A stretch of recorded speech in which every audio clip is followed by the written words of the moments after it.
Il y a un terme de plus, Mazambal. Alors, il y a une personne en plus. Bien, écoutez, nous commençons donc notre étude de Parashat Beshalach et j'avais envisagé dans un premier temps d'étudier un texte du Shla, mais je crains qu'il soit un peu difficile et que nous n'ayons pas vraiment le temps. Alors, je vais vous proposer quelques, comment dirais-je, quelques flashs, disons comme ça. On est en Zoom, donc on va dire quelques zooms sur deux ou trois points de la paracha et nous allons voir où cela va nous mener. Euh, je vais donc passer en mode de partage d'écran, mais je ferai un partage d'écran général de telle sorte que nous puissions voir un petit peu les différentes choses.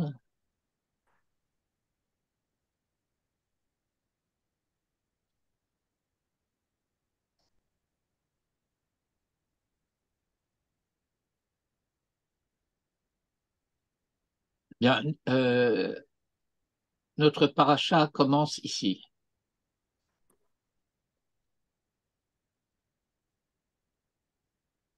Alors, donc ça, c'est le premier sujet que nous allons voir, les deux premiers versets de la paracha. Nous sommes donc dans le chapitre 13. La paracha commence au verset 17, Yud Zayin.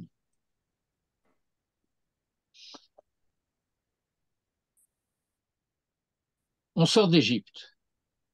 Et donc, il est très curieux que cette paracha qui reprend le récit de la sortie d'Égypte, qui avait déjà commencé dans la paracha de Bo, commence par le mot de Vayehi, puisque nous avons un principe bien connu, c'est que chaque fois qu'un texte commence par Vayehi, principalement Vayehi Bimé, mais même Vayehi tout court,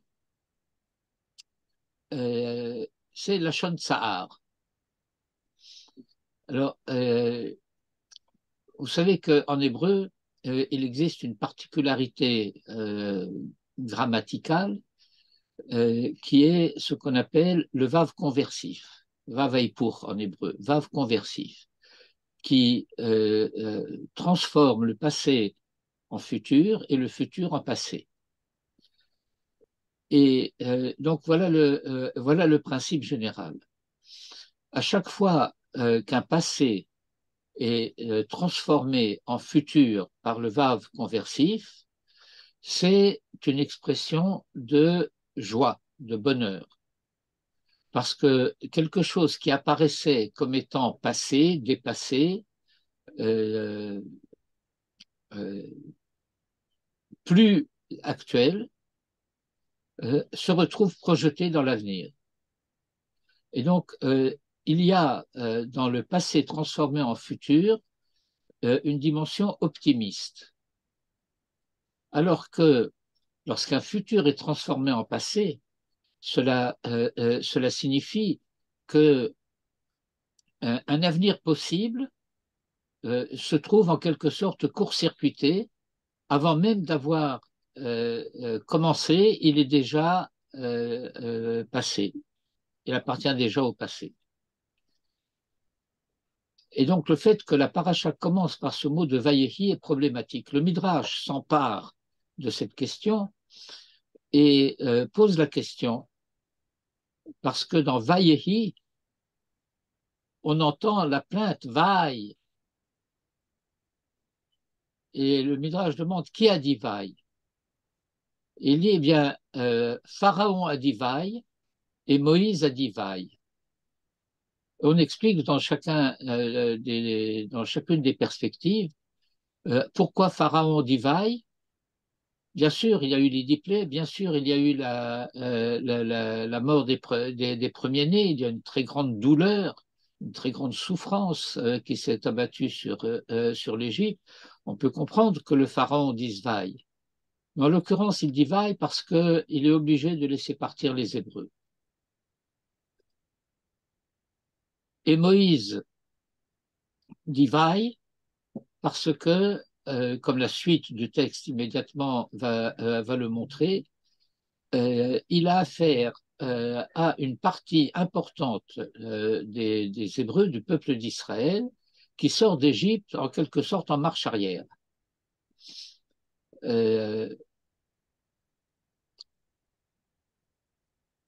Nous allons lire d'abord ces deux versets et je reprendrai ce thème avant d'approfondir le texte lui-même.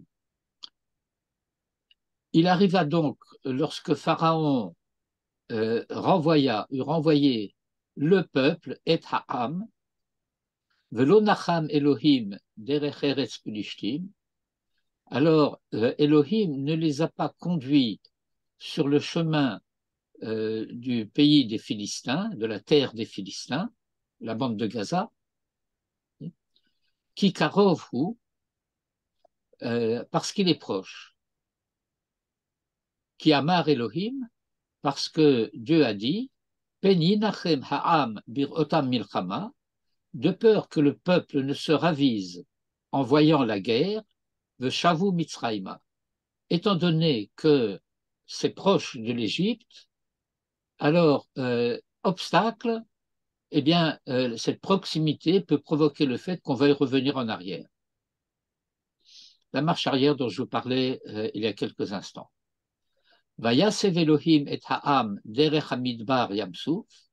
Et donc, Elohim a détourné le peuple par le chemin du désert de la mer Rouge, de la mer des Joncs. Vahamushim alu venez Israël me'eretz Mitzraïm. Et c'est en armes, Hamushim, que les enfants d'Israël sont montés du pays d'Égypte. Et donc, nous voyons dans ces deux versets que deux fois les Hébreux sont appelés le peuple, Beshalar Paro et Ha'am, Peninachem Ha'am, et à la fin, Vahamushim Alu, venez Israël. Et nous savons, du point de vue historique, que les Hébreux, à cette époque-là, au moment de la sortie d'Égypte, se sont divisés en trois groupes. Le groupe immensément majoritaire est resté en Égypte, les 4/5e. Étant donné que ceux qui sont sortis, Shishim Rivo, 600 000 hommes de plus de 20 ans. Alors, si on compte les femmes et les enfants, eh ben, ça veut dire qu'on était 2 à 3 millions à sortir d'Égypte. Et ça représente 1/5. Le Midrash explique que les 4/5, ce sont ceux qui ne voulaient pas sortir d'Égypte.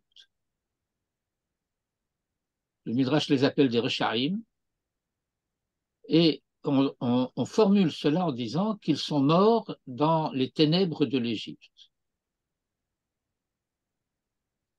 Alors, midrashiquement, on rapporte ça à la plaie des ténèbres.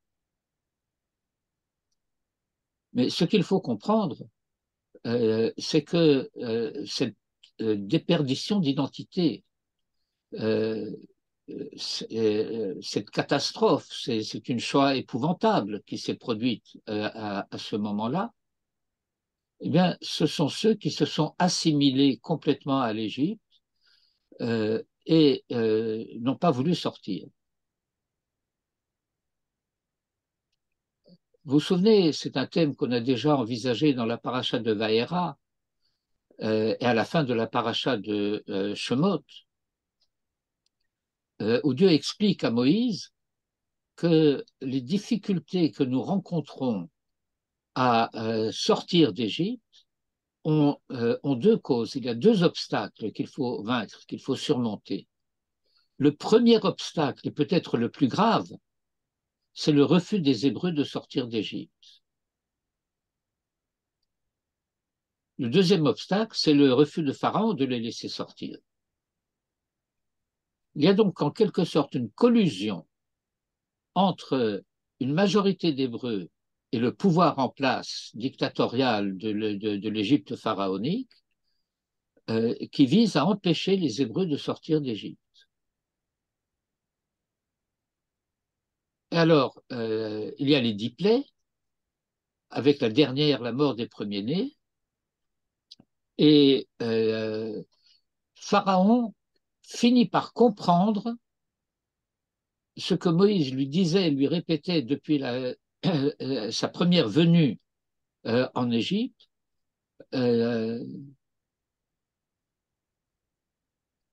Israël est le fils aîné de Hachem. Et au début, Pharaon dit, je ne connais pas Hachem. Eh bien, tu sais quoi, vous allez faire connaissance. Et à plusieurs reprises, nous voyons que Dieu prévient Moïse. Il ne vous laissera pas partir, il ne voudra pas.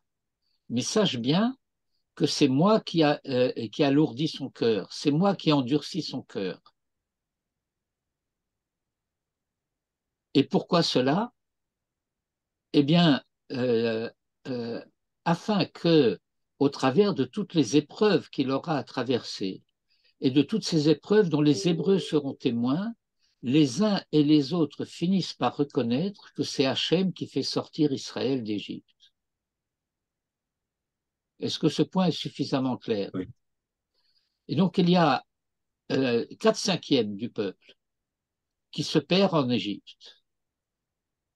Et puis, il y a une partie importante, encore majoritaire, de ceux qui sortent, qui auraient préféré rester, mais qui acceptent de sortir sous la pression.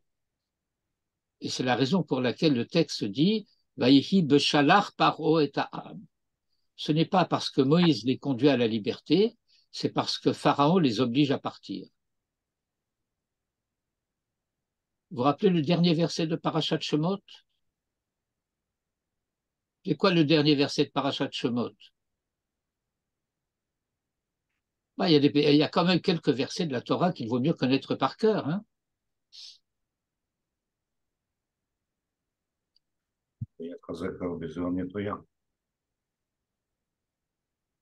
Ah, t'as tiré. Non, bon, d'accord, c'est à t'attirer ta chère et c'est le Mitzrayim, mais c'est le fait qu'il dit Ki beyad chazaka yeshalechem, beyad chazaka yegarshem me'artso. Alors, le premier Yad Chazaka, c'est la main de Dieu qui s'appesantit sur Pharaon pour l'obliger à laisser partir les Hébreux. Et le deuxième Yad Chazaka yegarshem me'artso, c'est la main de Pharaon qui s'appesantit sur les Hébreux pour les chasser d'Égypte. Ce qui est repris ici, Vayehi Beshalar Paro, et par conséquent Vayehi. Parce que c'est parce que ce peuple ne voulait pas sortir d'Égypte qu'il n'est sorti que forcé par Pharaon. Et que par conséquent, les conduire directement de Eretz Goshen en Eretz Israël, 3 jours de marche, mais on se heurterait à la barrière philistine. Et il y avait un risque de bataille. Et alors, peut-être que refusant de se battre, il dirait, eh ben, on retourne en arrière. Ce risque du retour en arrière, c'est de la part de cette partie du peuple, et c'est pourquoi ils sont appelés le peuple, qui aurait préféré rester en Égypte s'ils avaient pu. Et enfin, il y a ceux que le texte appelle Béné Israël, et ceux-là, ce sont ceux qui s'identifient comme tels et qui auraient voulu sortir plus tôt s'ils avaient pu. Ceux-là ont déjà l'identité authentique des descendants des patriarches. Et c'est pourquoi la Torah les appelle Béné Israël. Et ils sortent Hamushim, c'est-à-dire en armes, ça veut dire prêt à se battre si c'est nécessaire. Si vous voulez, on peut dire que ce sont les tzadikim de la génération. C'est Gush Emunim. En sociologie contemporaine, Tsioni Dati.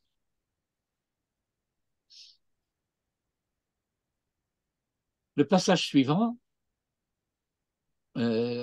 Vaikar Moshe Tatzmot Yosef Imo, et Moïse, et cela veut dire que c'est Moïse lui-même qui s'est occupé, il n'a pas délégué cela à d'autres en disant allez chercher le sarcophage de Joseph.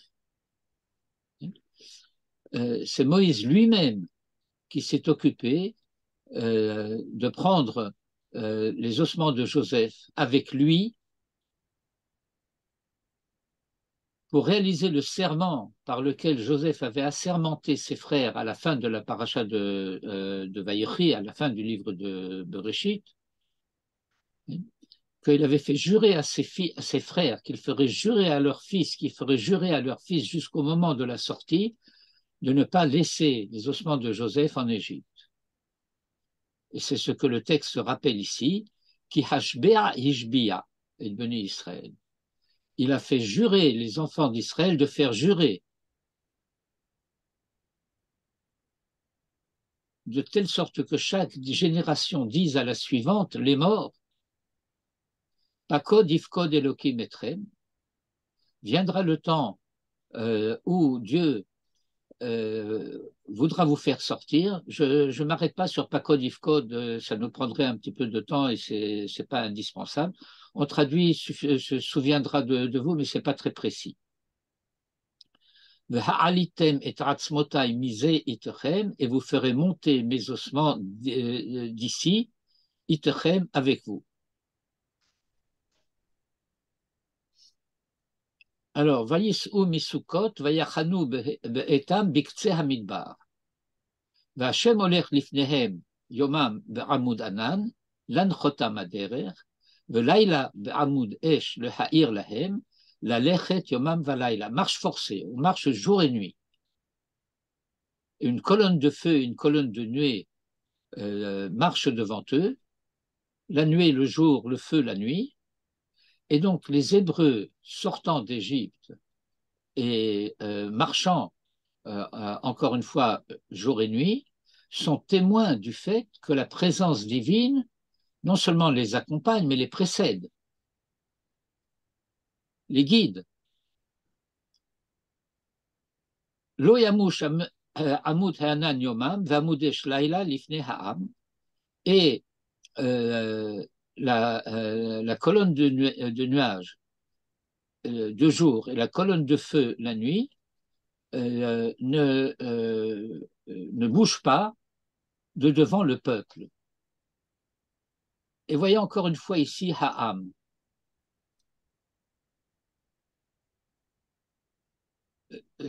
De manière un petit peu, comment dire, d'ivrei de Bedichut, un peu humoristique, je dirais qu'il y a un Aïn de trop. Parce que le texte aurait pu dire Lifnehem. Ça va? Oui. René, c'est de la concurrence déloyale.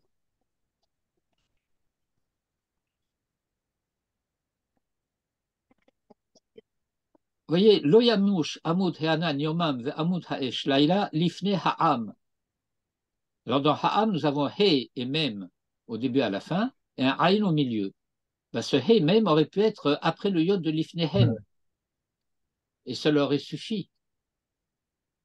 Ne bougez pas de devant eux. Mais il y a ici une indication du fait que c'est ce âme qui faisait qu'il fallait qu'il y ait ce Hamoud Esh et ce Hamoud Anan. Ce sont des gens qui ne peuvent pas marcher sans béquilles.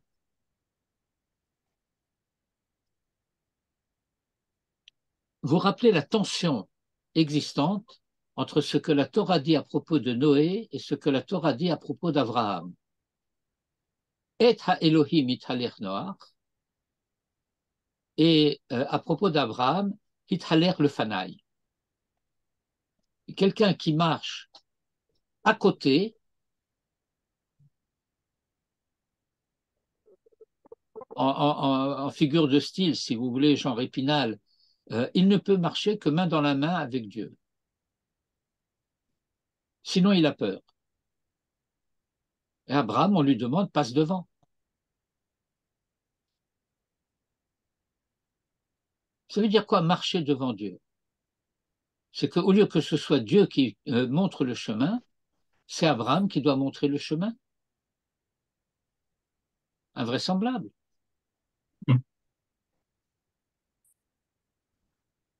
Eh bien oui. Abraham doit être celui qui prend le risque de choisir le chemin par lequel il va passer pour réaliser le projet de Dieu.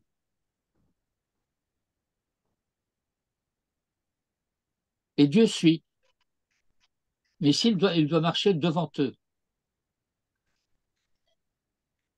Parce que sinon, eh bien sinon, il y a un risque que... hein. Alors on continue. On passe au chapitre 14. Et maintenant, voilà une stratégie imposée par Dieu pour la suite des événements. Vaïdaber Hachem el Moshe les morts. Et Hachem a parlé à Moïse pour dire Daber el Bene Israël, parle aux enfants d'Israël, Veyashuvu, et qu'ils reviennent en arrière.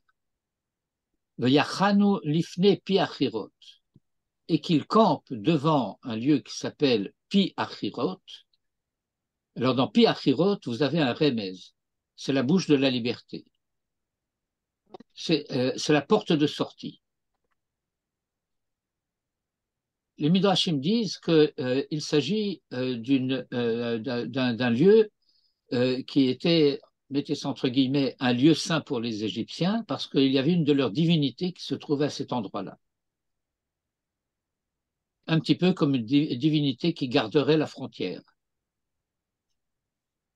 Ben Migdol ou Ben Hayam, entre un lieu qui s'appelle Migdol et la mer, Lifne Baal Tsophon, c'est encore une divinité de l'Égypte, devant Baal Tsophon, Nichecho Tachanu al Hayam, face à lui, vous camperez au bord de la mer.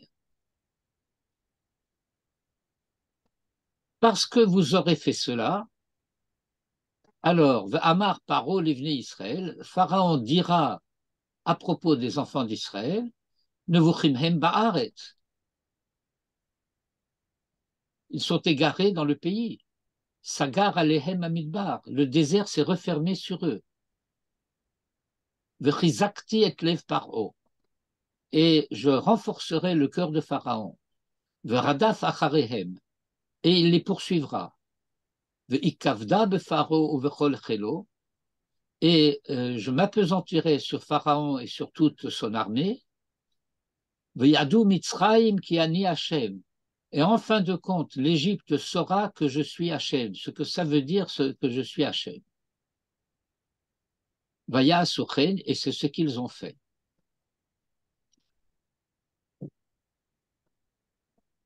Nous avons souvent parlé de cet aspect des choses.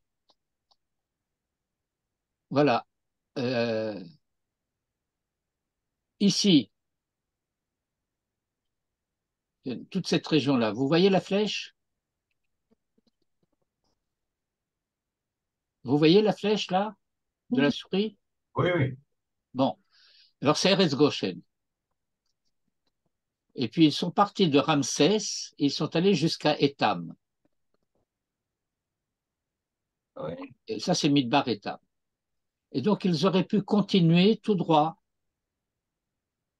selon ce pointillé-là.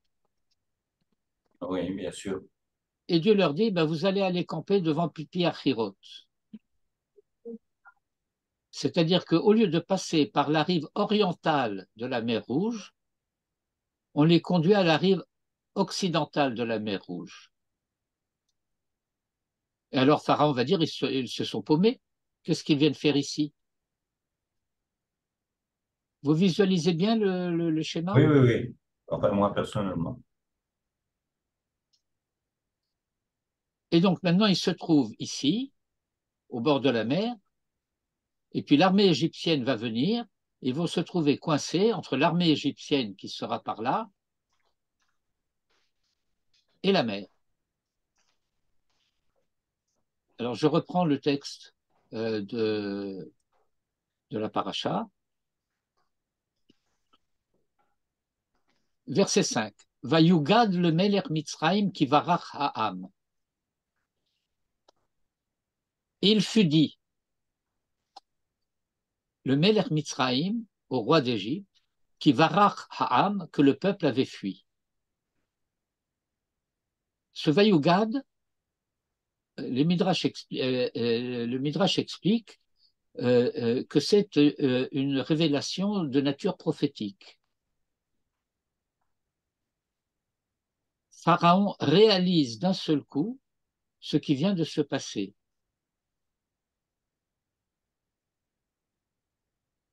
Et il comprend que le peuple a fui. Attends, tu nous as dit tout à l'heure que c'est lui qui les avait chassés, qui les avait renvoyés, qui les avait expulsés. Oui, mais c'était une erreur.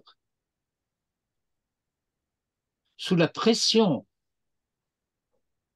non seulement des plaies précédentes, mais de la mort des premiers-nés, réalisant qu'il avait affaire à une puissance qu'il ne pouvait pas dominer, Hachem, il a dit aux Hébreux, partez, partez, partez, partez vite. Et puis après coup, parce que Pharaon, c'est pas un enfant de cœur, c'est non seulement un personnage puissant au niveau de la puissance politique, si vous voulez, dans tous les sens, tous les sens du terme, c'est un personnage d'envergure.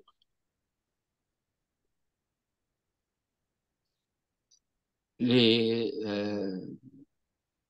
maîtres de la Kabbalah enseignent que Pharaon était plus grand que Moïse, plus grand dans les forces de l'impureté que Moïse dans les forces de la sainteté.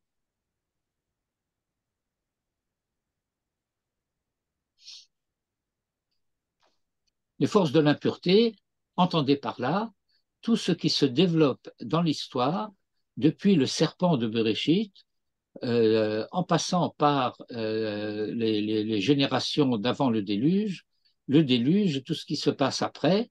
Il y a une filiation de ces forces du mal, de ces forces de l'impureté, qui a abouti en fin de compte à la civilisation égyptienne. La civilisation égyptienne, qui est une civilisation concentrationnaire. C'est cette civilisation qui s'appelle Betravadim, pas parce que les Hébreux étaient esclaves en Égypte, c'est parce que l'Égypte est une maison d'esclavage, que lorsque les Hébreux étaient là-bas, ils ont été réduits en esclavage. Mais ce n'est pas à cause des Hébreux, c'est à cause de l'Égypte. Et donc Pharaon comprend que le peuple a fui. Comment le comprend-il? Eh bien, depuis le début, depuis le premier message de Moïse, arrivant du buisson ardent, les termes de l'équation, si je puis dire, étaient ou tu laisses partir les Hébreux, ou alors tu es frappé. Israël est mon fils aîné, tu laisses partir mon fils aîné, sinon je fais mourir ton fils aîné. Ben, il est mort le fils aîné. Et donc Pharaon comprend d'un seul coup qu'il a payé le prix pour pouvoir garder les Hébreux. Il n'avait plus aucune raison de les laisser partir, et encore moins de les renvoyer. Et par conséquent, Vaïhafer levav paro va'avada vel ha'am.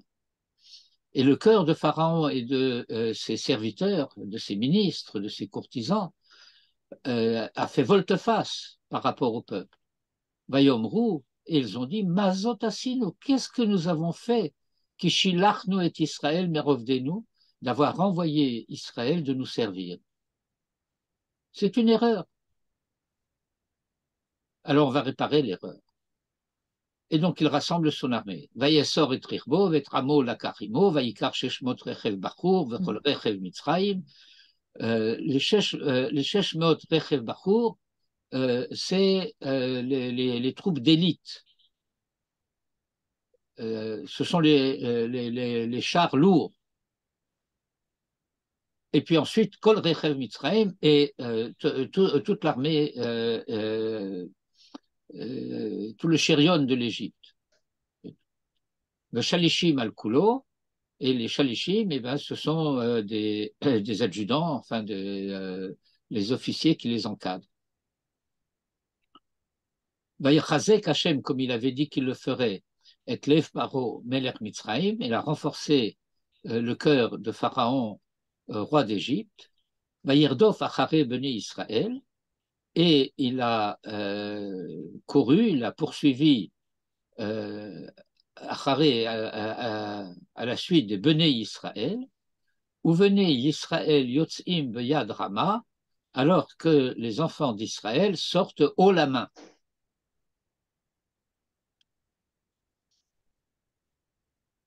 Et donc le récit poursuit. Vayirdofu Mitzrayim Acharehem. Et les Égyptiens les poursuivent. Vayasigu Otam, et ils les rejoignent. Chonim al-Hayam, campant au bord de la mer. Kol Sus Rechev Paro Farashav Vechelo. Toute la cavalerie et tout le chirion, les Rechev Paro, Parashav, c'est chevaliers, Vechelo et son armée, l'infanterie. Alpi Achirot, vous vous rappelez, Alpi Achirot, à cet endroit-là. Vayashuvu Vayachanu Lifne Pi Achirot. Lifne Baal Tsophon, devant Baal Tsophon. Et donc, encore une fois, nous sommes dans cette situation. Pi Achirot, c'est ici. Les Hébreux, ils sont au bord de la mer. Et voici l'armée égyptienne qui est concentrée, qui se masse à cet endroit.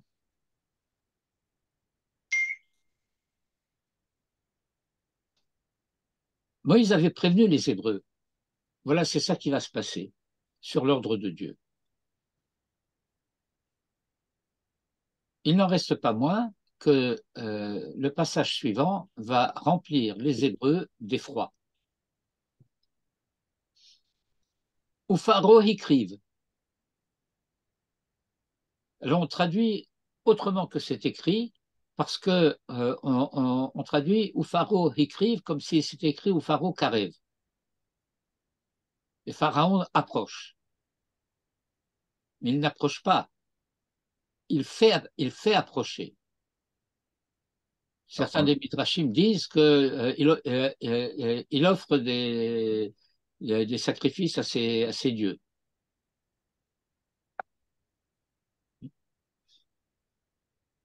Vaïssou venez Israël et Ténéhem, et les enfants d'Israël ont levé les yeux. Vehine Mitzrayim nosea acharehem. Et voici que l'Égypte marche à leur poursuite.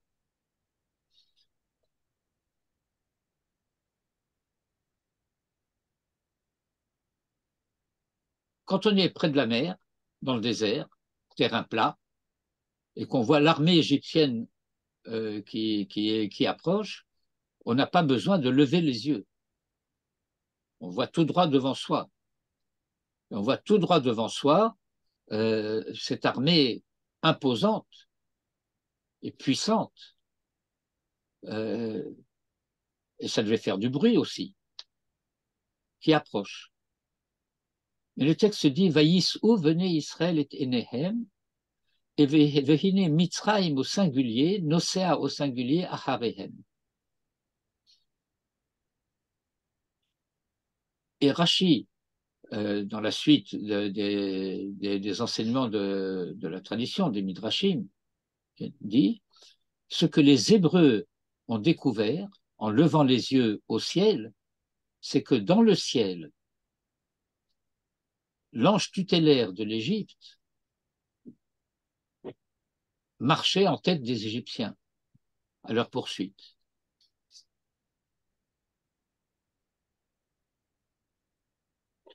Vous savez, chaque pays a un sar.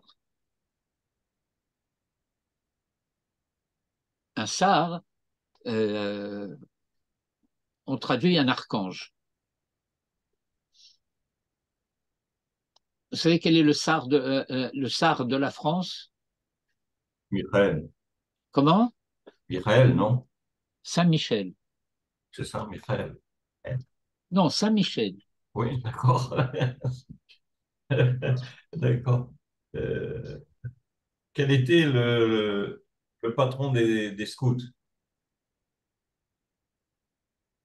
Ah, Ça veut dire quoi, le patron des scouts? il y avait la Saint, un saint, c'était la fête des scouts. Vous n'avez Ça, pas vous c'était ça. peut-être les SDF, je ne sais pas. Ah, oui, oui, oui, mais Ouais, vous savez, SDF, c'est pas sans domicile, non, domicile non, fixe, c'est les scouts de France. oui, c'était les scouts de France. Les scouts de France, c'est les catholiques. C'est ça, c'est ça. Une fois, on a fait en ce jour-là de la ah là là, quel est ce saint des scouts? On a fait une sortie avec les scouts de France, mais je peux vous dire qu'on les aimait pas, ils nous aimaient pas. Et c'était des grands antisémites. Enfin, mais nous, on les détestait encore plus. Eh ben, écoutez, moi, je peux vous dire une chose. Je fais une petite parenthèse pour alléger un petit peu l'atmosphère qui commence à devenir un peu lourde ici, dans le texte, je veux dire. Et,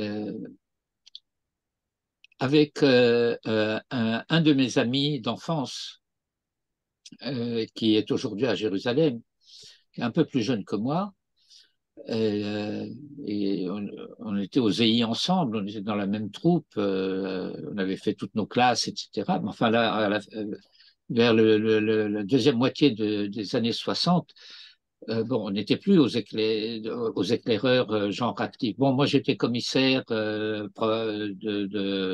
régional, mais bon, lui, il était parti en Israël déjà par la suite. Mais toujours est-il qu'on a fait une découverte. On a fait une découverte qui nous a un peu stupéfaits. C'est qu'il y avait des enfants juifs handicapés Ouais. et qu'il n'y avait aucun cadre communautaire pour les accueillir et qu'ils se trouvaient donc dans des institutions la plupart du temps de bonnes sœurs. Alors, ça a commencé, en ce qui nous concerne, par le fait d'avoir découvert qu'il y avait des enfants juifs sourds-muets et qu'il n'y avait pas de cadre éducatif pour eux de la communauté juive. Alors, il existe une branche d'extension des scouts pour s'occuper d'enfants précisément handicapés. Alors, on est allé faire un camp de formation avec les scouts de France. Et on était un petit groupe, je ne me souviens plus exactement, on avait recruté autour de nous 2 ou 3, on devait être 5 ou 6 juifs pratiquants, mangeant cachère et observant le Shabbat, à faire un camp avec les SDF, un camp de formation pour apprendre des choses techniques, de pédagogie, etc. avec eux. Et ça s'est extraordinairement bien passé. Nous, on avait bien entendu notre fonctionnement un peu en marge en ce qui concernait certains horaires pour la tfila et pour les repas, etc., et le Shabbat. Mais autrement, on participait avec eux aux ateliers, à toutes ces choses-là. Et ça a été très, très sympathique. J'en garde un souvenir chaleureux. Quand on a fini le camp et qu'on a commencé à faire des sondages et des investigations dans la région parisienne, Paris et la région, Mais on a découvert qu'il y avait beaucoup plus d'enfants juifs aveugles que sourds-muets. Alors on a créé une troupe scout, des gosses de 8 à 12 ans, aveugles. Et même des années après, j'étais resté en contact avec certains d'entre eux, certains qui étaient en Israël, on se rencontrait. C'est des souvenirs inoubliables.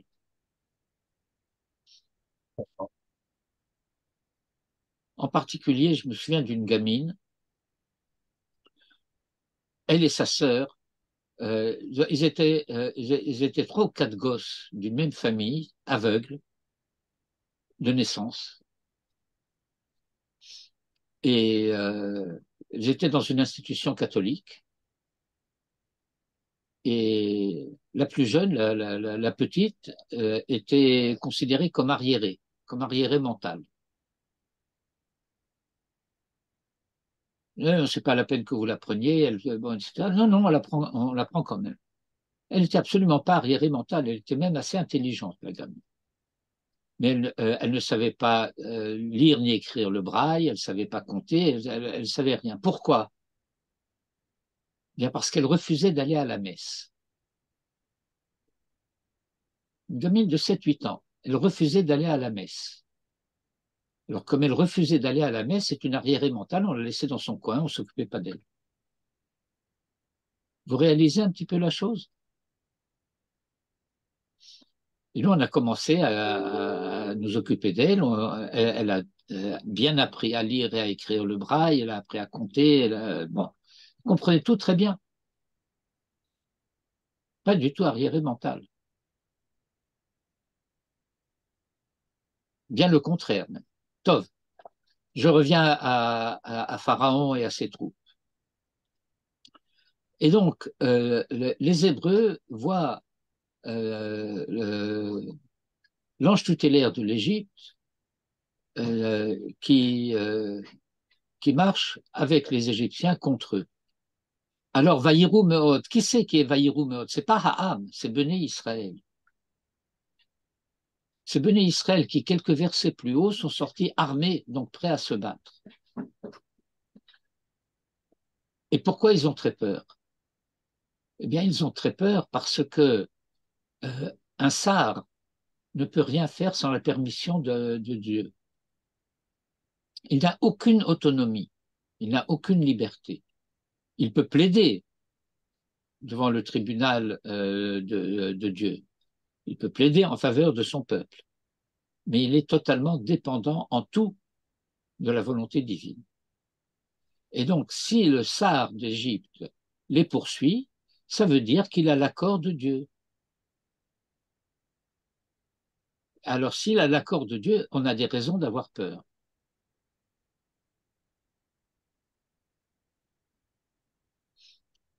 Je vous rappelle un principe que nous allons voir dans quelques instants encore, c'est que lorsque nous affirmons que Dieu est un, eh bien, cela veut dire que celui qui est notre Dieu est aussi le Dieu de l'ennemi.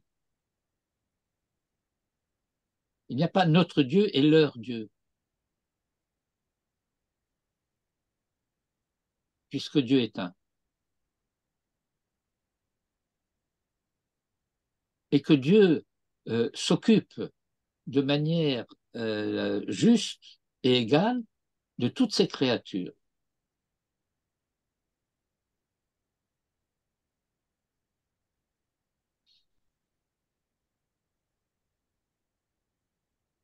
Et donc, ils ont des raisons d'avoir peur. Vayir'u me'od, vayitzraku, venez Israël et Hachem. Vayomru el Moshe, et ils dirent à Moïse, Hamibli en kevarim bemitzraim, n'y a-t-il pas de non-tombe en Égypte, le Kartanu, la Moud Bamidbar, que vous nous avez emmenés pour mourir dans le désert? Mazot asitalano, qu'est-ce que c'est que tu nous as fait? Le Hotzianu et Mitzraim, de nous faire sortir d'Égypte. Et voyez, dès à présent, après les 10 plaies, après toutes les colonnes de feu, les colonnes de... mais maintenant, c'est même les Béné Israël, pas seulement Ha'am. Et vous rappelez ce que Dieu dit à Moïse? Vidatem ki ani Hashem Elokechem amotzi etrem mitachat silot Mitzrayim. Et vous saurez que c'est moi, Hachem, qui vous fait sortir de dessous les fardeaux de l'Égypte.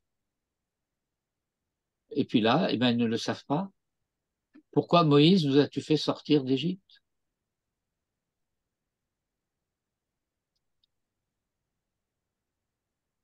Il y a un rachi très intéressant sur ce verset, qui est un long rachi en vieux français.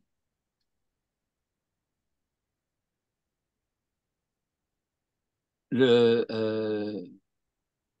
partie Hamibli en kvarim b'Mitzrayim, Rachi traduit, vous savez le vieux français, n'est-ce pas? Si pour faïence de non-fausse, est-ce par manque de non-tombeau que vous nous avez fait sortir d'Égypte? Bon, un jour, on approfondira ce morceau de verset. Qu'est-ce que c'est que des non-tombes? Comment vous disiez, Rav? J'arrive pas à lire en. J'ai Rachid devant moi. Si pour faïence de non-fausse. Si pour faïence et non. Fausse. Oh. Vous le voyez pas? Oui, je le vois, mais j'arrive pas du tout à comprendre, même pas un demi-mot. Pourquoi? Si, ça vous Oui, comprenez. oui. Or, c'est pour. Oh. Faïence, faillir, manque. Oui. Pas de la faïence de la porcelaine, hein? Oui, je sais, bien sûr. De non-fausse, de non-fausse, de non-tombe. Ah, de non-fausse, oui, bien sûr. De téton, d'accord. Oui, oui. Faut se lever de bonne heure, hein. Oui, mais si on se lève de bonne heure sans apprendre, ça sert à rien. Oui. Non, ça veut dire que les tombes de l'Égypte sont des tombes dont on ne sort pas à la résurrection. Et donc les Hébreux demandent, est-ce que tu nous as fait sortir de là-bas parce que là-bas, il n'y a pas de non-tombe? Bon, c'est le thème général, mais je n'en dis pas plus pour le moment.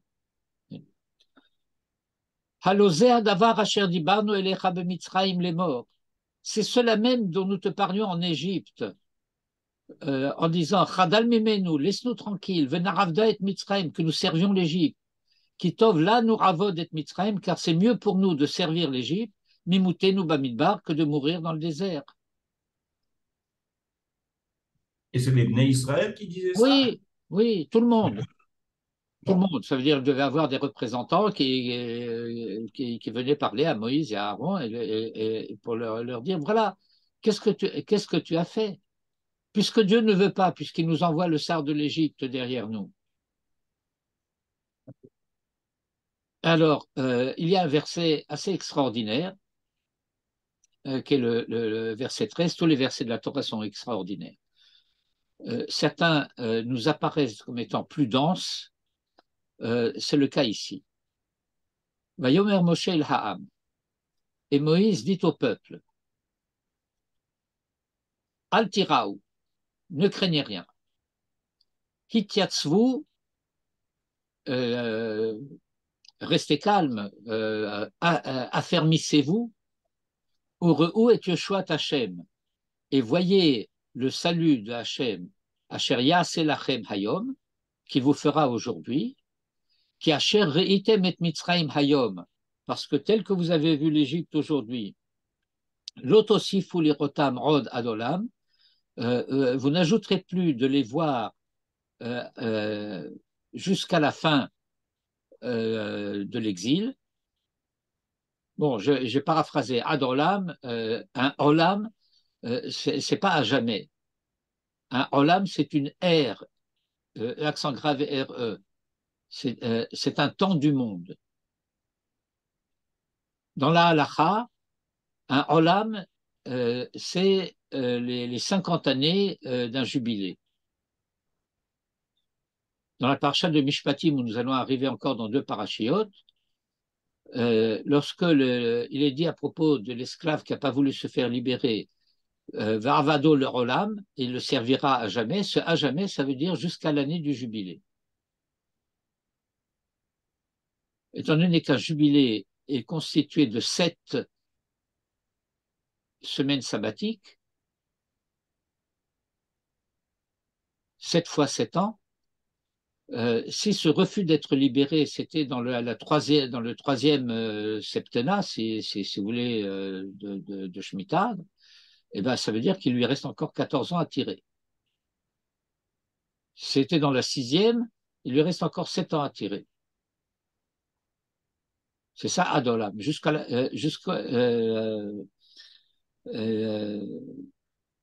l'année jubilaire. Ou Kratem de Ror, Ba'aretz l'Ochol Yoshvea, et vous proclamerez la liberté dans le pays pour tous ses habitants.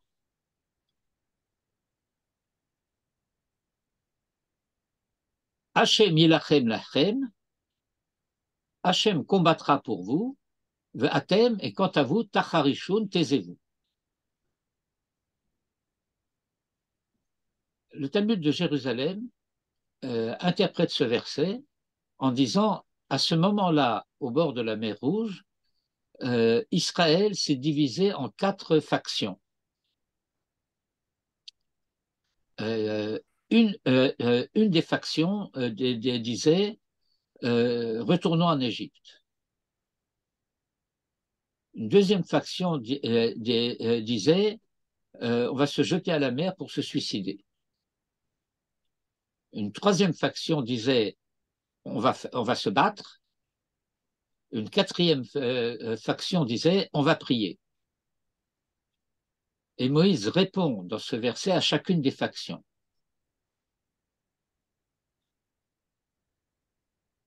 Itiatzvu Reu et Yoshua Hashem, restez tranquille, vous n'allez pas vous jeter à la mer.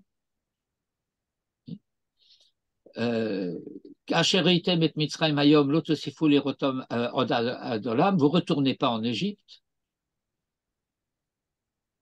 Hashem Ilachem Lachem, ce n'est pas vous qui allez combattre. Vatem, et vous qui vous voulez prier, Tacharishun, taisez-vous.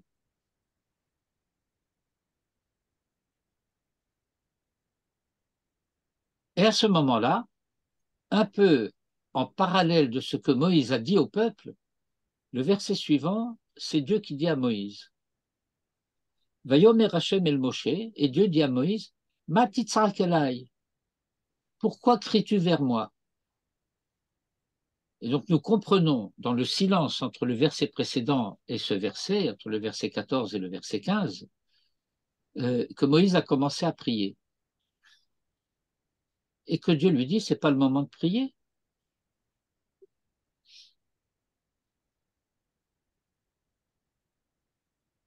Il y a un midrash qui dit quelque chose d'extraordinaire.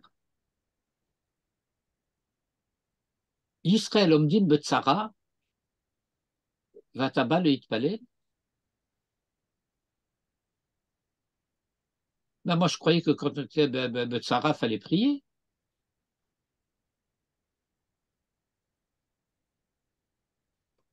Extraordinaire le midrash. Les midrashim, d'une manière générale, et d'ailleurs, entre nous soit dit, la Torah, ils sont antidati.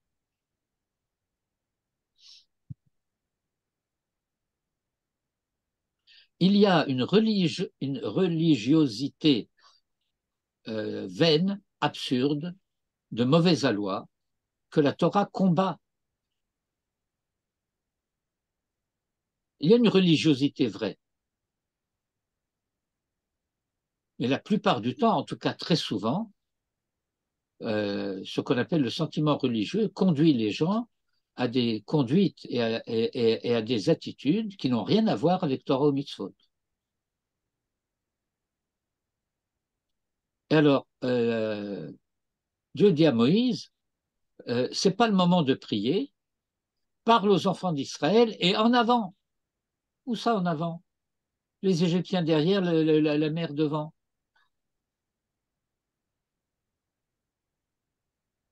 Alors voilà ce que tout ce passage nous enseigne.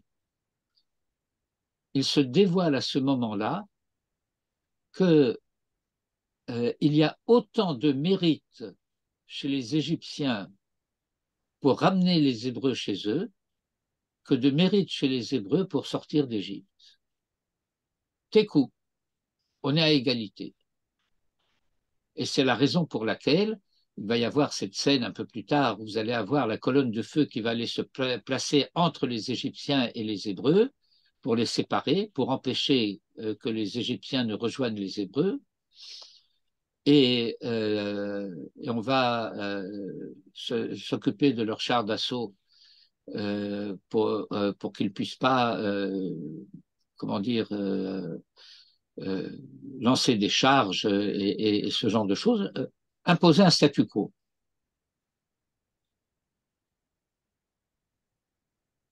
Le Midrash, à propos de Mitzrayim Nosea Charehem, nous présente une scène où l'ange tutélaire, le génie tutélaire de l'Égypte dit à Dieu, mais pourquoi ce favoritisme de ta part à l'égard des Hébreux?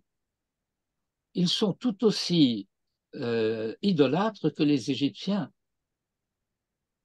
Elu ovdei avodah zara, elu ovdei avodah zara.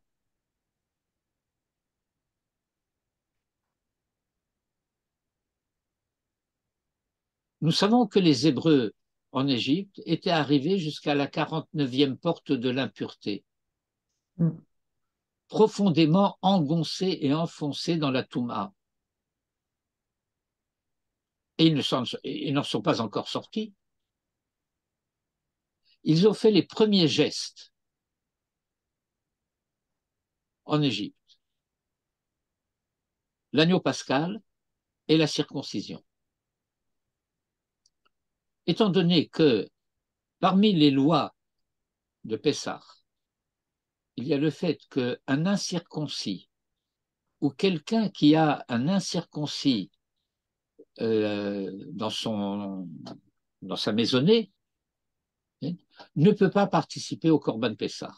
Il ne peut pas manger l'agneau pascal. De nos jours, nous n'avons plus d'agneau pascal. Nous avons la ficomane à la place. Et l'a priori, c'est que quelqu'un qui n'est pas circoncis ne peut pas manger la ficomane. Bon, on ne fait pas d'enquête de nos jours.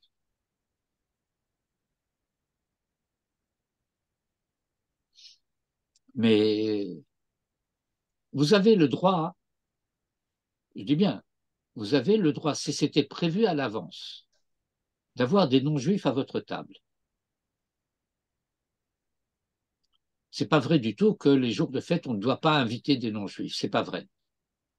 On n'a pas le droit de cuisiner pour eux. Mais si les plats sont déjà préparés pour la famille comme pour tout le monde, ils peuvent participer au repas.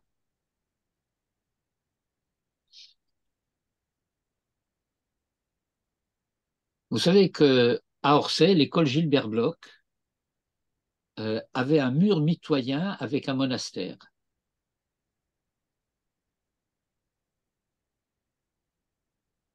Quand on remontait l'avenue Saint-Laurent,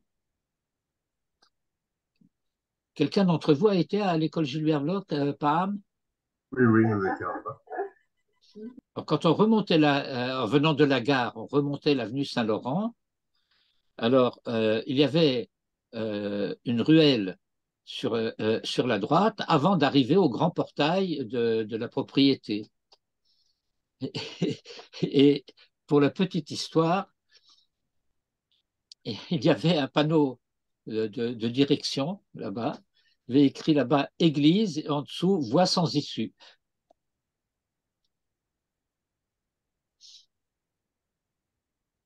Et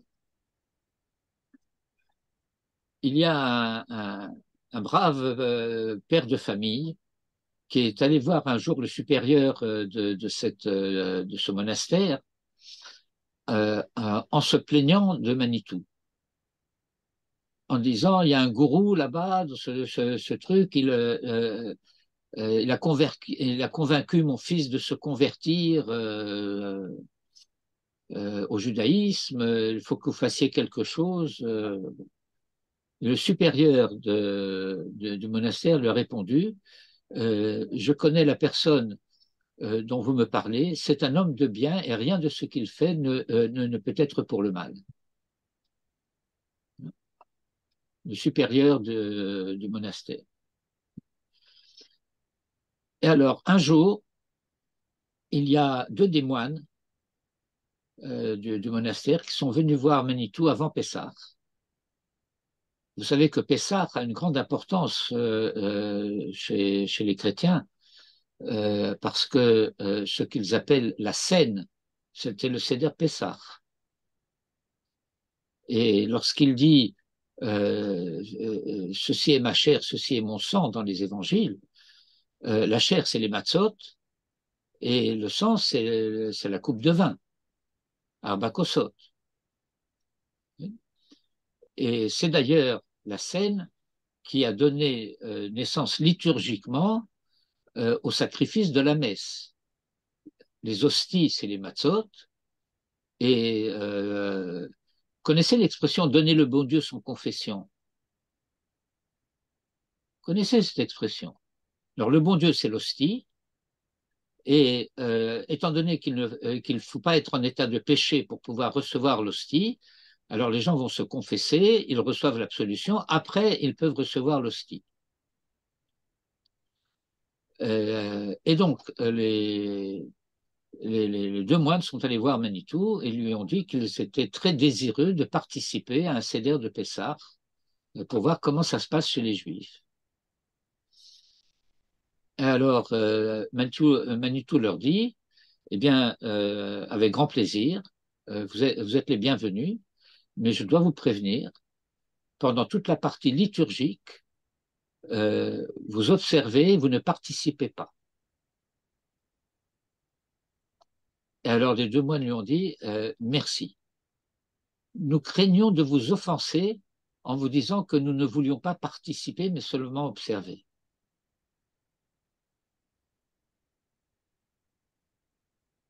Et vous savez que de nos jours, bien entendu, il y a des familles un peu décomposées, pas recomposées, mais décomposées.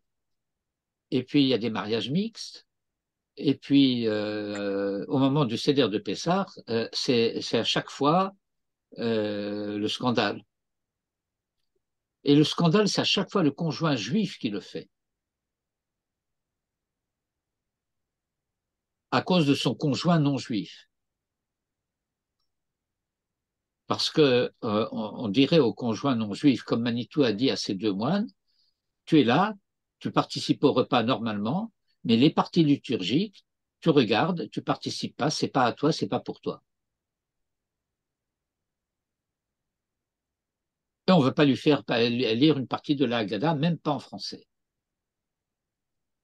Ah bon, ils n'ont même pas lu le texte de la Haggadah? Je pensais que c'était juste pour la question de la ficomane qu'il avait Non, dit non, ça. c'est matzah, maror, tout Oui, ça, ça les Matzah, concerne. Maror, enfin oui. Ça les concerne pas. Ils écoutent la Haggadah, les explications de Manitou, tout cela, ils sont là, ils écoutent. S'ils veulent prendre des notes, ils peuvent peut-être même prendre des notes ou enregistrer avec leur portable, là, comment ça s'appelait à l'époque, le baladeur, là, bon. Mais on ne va pas leur donner du céleri, on ne va pas leur donner de la matzah, on ne va pas leur donner du maror, ça ne les concerne pas. Et ce n'est pas seulement la ficomane. C'est que c'était surtout la ficomane. Bon, d'accord. Très bien. Et donc, voilà ce qui se passe. Il faut que les Hébreux puissent avoir un supplément, un surcroît de mérite pour que Dieu puisse agir en leur faveur. Et comment est-ce qu'ils peuvent obtenir ce surcroît de faveur de la part de Dieu? Eh bien, Dieu leur a dit, veuillez Saou, et en avant. En avant où? Ben, dans la mer.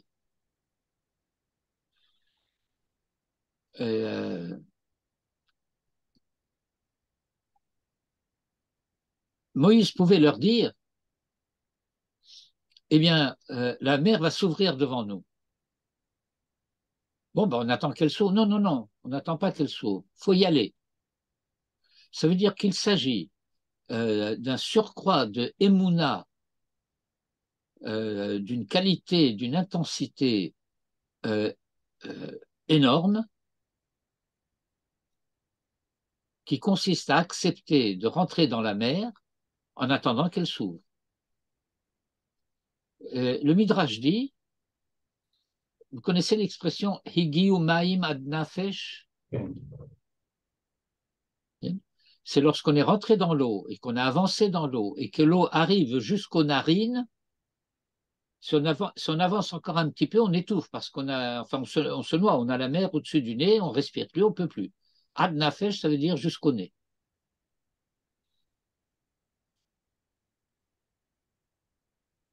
Parce qu'il n'y a plus de l'inchom velinfosh. À ce moment-là, la mer s'ouvre.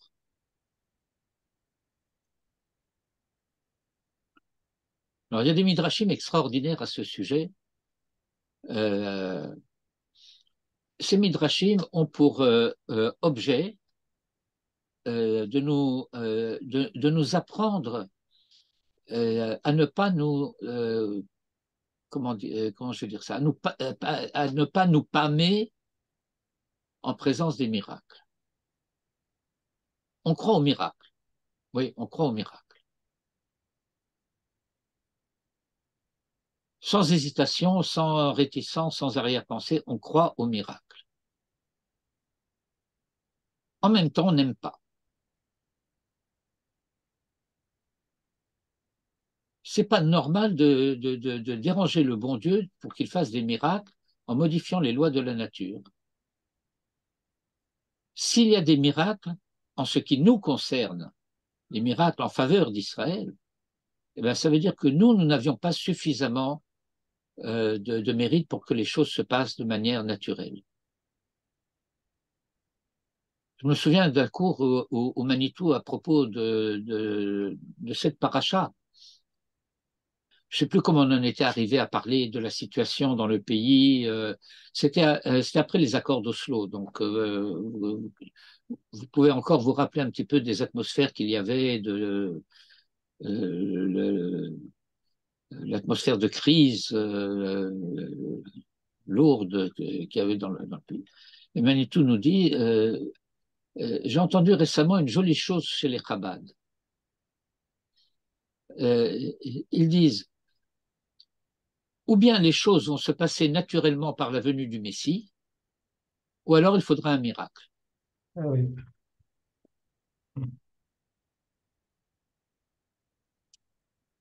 Et donc, Dieu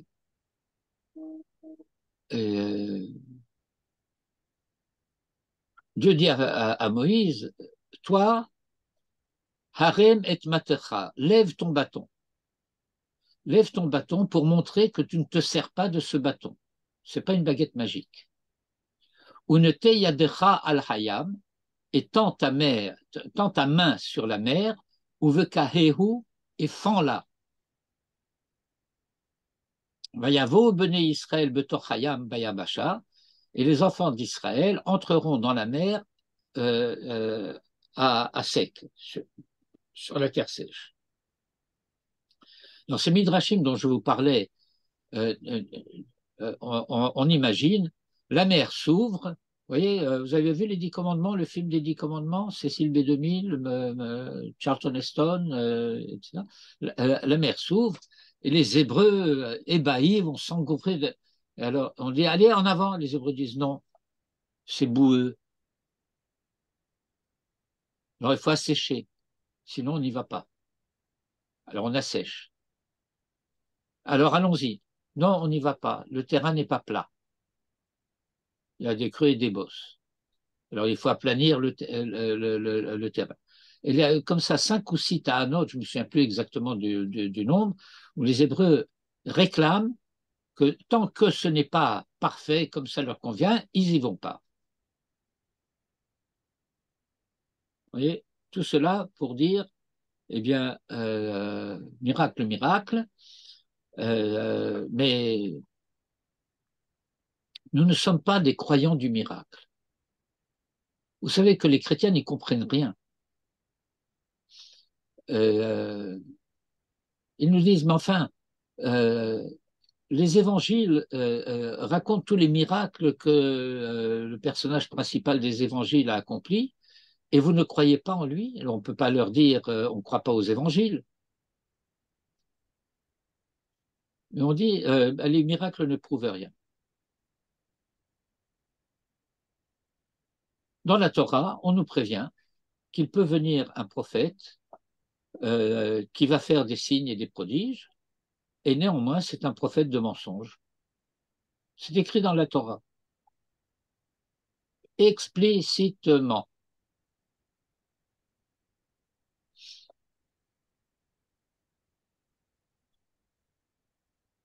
Et alors, les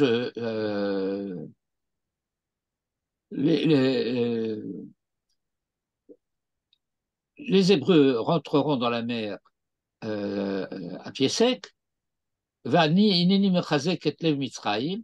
moi je vais renforcer le cœur de l'Égypte, et ils viendront derrière eux, après eux, et je m'apesantirai sur Pharaon et sa troupe, ses chars et ses cavaliers, et enfin l'Égypte saura que je suis Hachem. Lorsque me serai appesanti sur Pharaon, ses chars et ses cavaliers. Et donc maintenant, Vaïssa malach Elohim haolech lifnei machane Israël vayelech macharehem, Vaïssa amud ha'anan mipnehem vayamod macharehem, Vayavo ben machane Mitzrayim uven machane Israël, Vayhi anan va'achosher, Vayaer et halayla, velo karav ze el ze kol halayla. Toute la nuit. Et alors maintenant, on va terminer cette étude avec le verset 21. Vayet Moshe et Yado al Hayam. Il n'y a plus de bâton là, le bâton n'intervient plus. Et Moïse a tendu la main sur la mer. Alors là-haut, vous vous rappelez, Nete Yadecha al Hayam ou Vekaehu. Oui, on a l'impression que c'est immédiat. Tu tends la main sur la mer et la mer se fend. Alors Moïse tend la main sur la mer.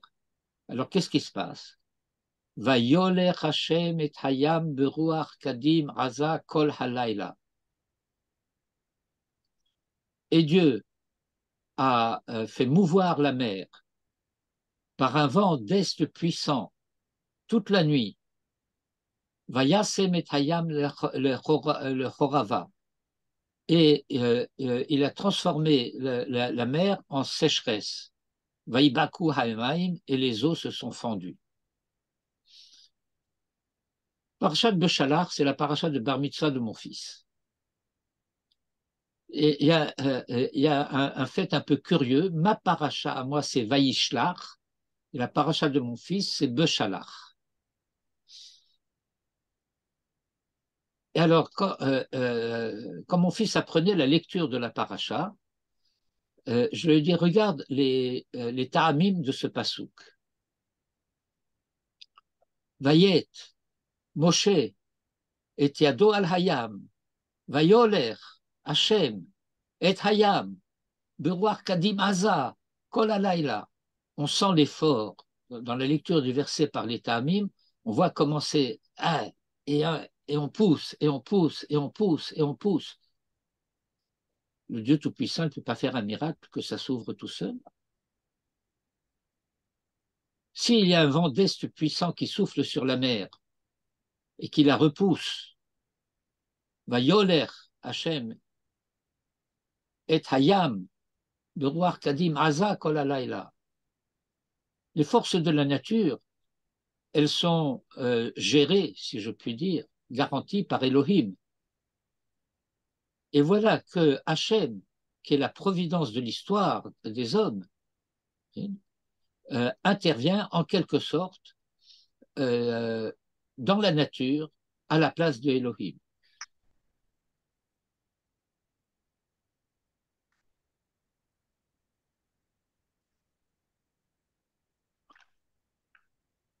Et en fin de compte, les eaux se fendent.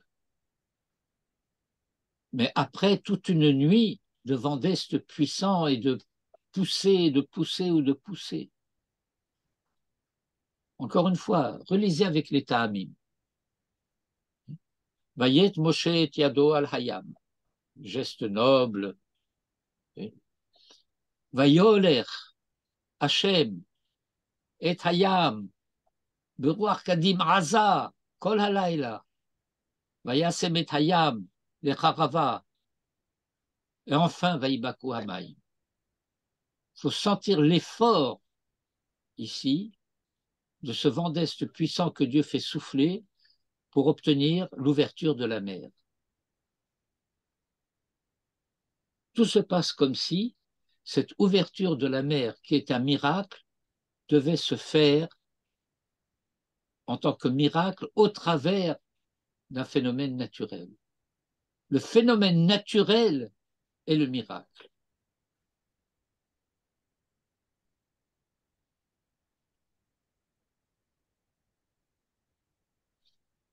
Tov, j'aimerais beaucoup pouvoir un jour lire toute la paracha de cette manière, en la commentant, ne serait-ce que de manière très souple, disons, sans tous les mefarshim, etc., mais en lecture directe, comme nous l'avons fait depuis le début de la paracha jusqu'à présent. Mais ça peut être aussi un petit peu une méthode propédeutique. Si vous faites bien attention, vous pouvez apprendre de cette manière comment lire.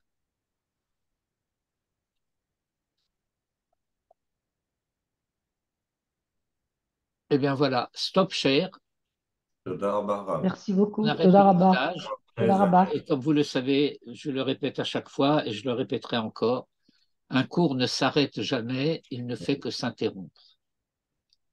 Erev Tov et Shavua Tov. Erev Tov. Shabbat Shalom.